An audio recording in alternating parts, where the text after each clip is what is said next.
hindi nga nila tinanong yung side ko, palihim pa ang pag-execute sa suspension order. Blind ako, dinalan pa ng 300 ka-police personnel. Ano pang tingin nila sa akin? Most wanted? Mr. President, hindi mo na sinusunod yung demokrasya.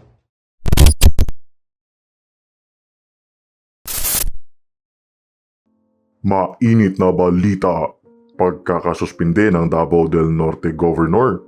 Pag-abuso nga ba sa kapangyarihan at paglabag sa proseso ng demokrasya? Former President Duterte, pumalag na. Nagulanta nga ang sambayanan sa pagkakasuspinde sa isang gobernador sa Davao del Norte dahil lamang sa issue sa isang public vehicle na naganap taong 2022 pa. Ayon kay former House Speaker Pantaleon Alvarez, ay posibleng nag-ugat di umano ang suspensyon dahil sa pagsuporta ni Governor Edwin sa hakbang ng maisog rally ng mga Duterte sa darating na April 14. So ang nangyari, hindi niya hinarap si Anton Lagdameo. Ngayon, nagalit si Anton Lagdameo kasi sabi niya, binabastos daw siya ni Governor Edwin Obahib at hindi siya hinarap doon sa restaurant. Tapos, sinabi nila, okay, kung hindi natin makumbinsi si Governor, hindi palitan na lang natin yung Governor, pwedeng suspende, di ba? Ginawa nila ngayon ng paraan, kahit walang basihan, binigyan ng order of suspension si Governor Edwin Obahib. Illegal yung order na inisyo ni Bersamin. Unang-una, si Bersamin, appointed na lang yan eh. Hindi nga elected official yan. Tapos tatanggalin niya yung tao, yung governor na inilagay ng mga tao ng Davao del Norte dyan sa Capitol. Anong karapatan niya para gawin yun? Para sa akin, sabi ko, yung order na yan, illegal yan. Kasi it violated the very principles of the Constitution. Hindi na nga nakapagtimpi si dating Pangulong Duterte sa mga patuloy na kabulastugang nangyayari ngayon. Sa kanyang press con ay naglabas ng matapang na pahayag ang dating Chief Executive tukol di umano sa hindi pagsunod sa proseso ng demokrasya ng kasalukuyang administrasyon at ang pagiging authoritarian leader di umano ng Pangulo. It's not maisog. It has nothing to do with politics. What is very unbelievable to me,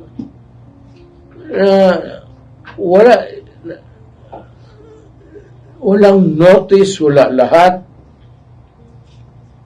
Basta sinabi na sa kanya, umalis ka.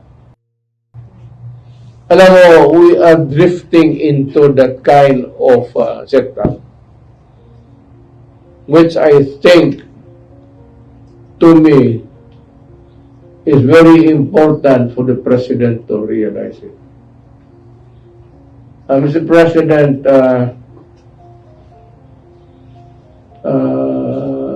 hindi mo na sinusunod yung demokrasya.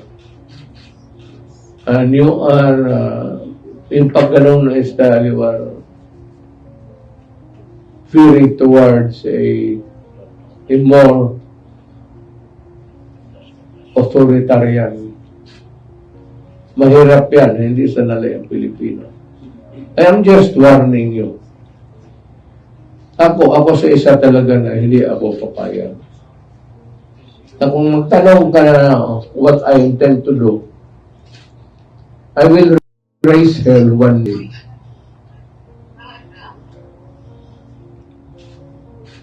And I would ask the military and the police to join me. Not to force you out of the office. We'll just air our sentiment for you not to forget that the Philippines is a democratic state. Itong nangyari kay Governor, basta na lang pinaalam sa kanya na umalis ka.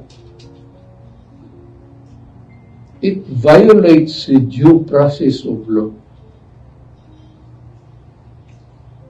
Very important yang no person shall be denied of the equal protection of the Constitution. Tanggalin mo ang tao ng rason. And you must remember that the governor of North Davao has been elected by the people. Hindi yan trabahante na in-appoint mo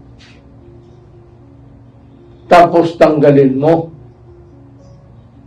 We have to respect the will of the people of that North Davao. Puro respeto naman. So you are veering dangerously close to being an authoritarian government. Dagdag din ni Governor Edwin ay hindi daw nasunod ang due process sa kanyang kaso at isang araw itong power tripping mula sa mga matataas na opisyal ng gobyerno. Ang daming ginagawa, tapos hindi man na lang nila sinabi sa akin na, Gob, may suspension order ka na, masuspindi ka na bukas. Kailangan mo na mag-ready para may magandang transition doon sa maging acting gobernur. Yun ba?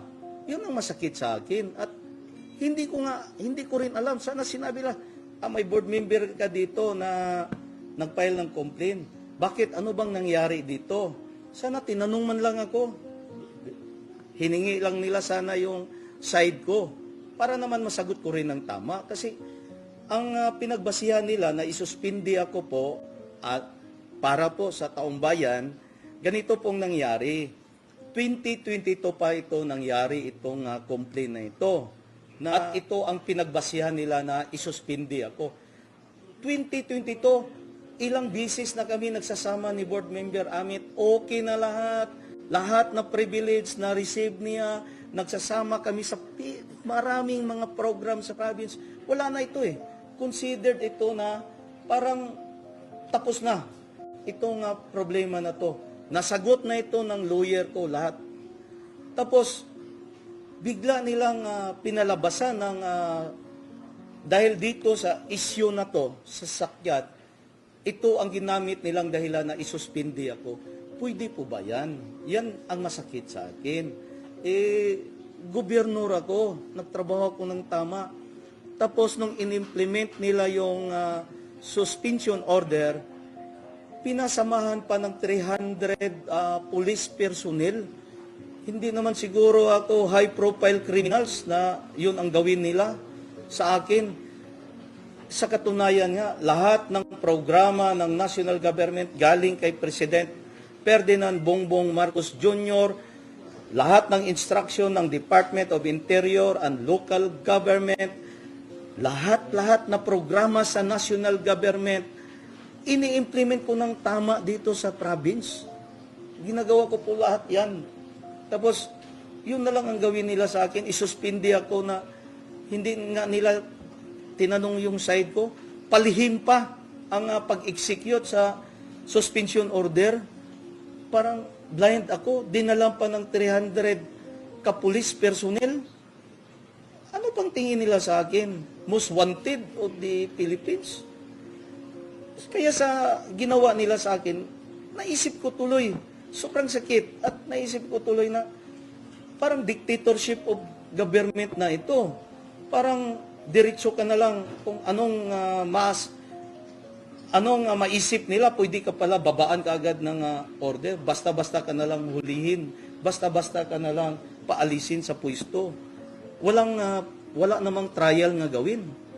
Yung mga magnanakaw nga mahuli ng pulis, magkaroon pa nga ng mediation sa prosecutor eh. Marami pang kaso na malaki dyan, nandyan pa sa korte. Ito, hindi man lang pinakinggan ang side ko. Kaya po ang ito pong nakita ko, sobrang pag-abuso po sa kanilang sobra po ang kanilang pag-abuso sa kanilang power. Parang pinagtripan talaga ako. Sumagot naman ang Pangulong Bongbong Marcos kaugnay sa nasabing suspension order na galing sa Office of the President. I'm confident. Let anybody investigate. Kayo.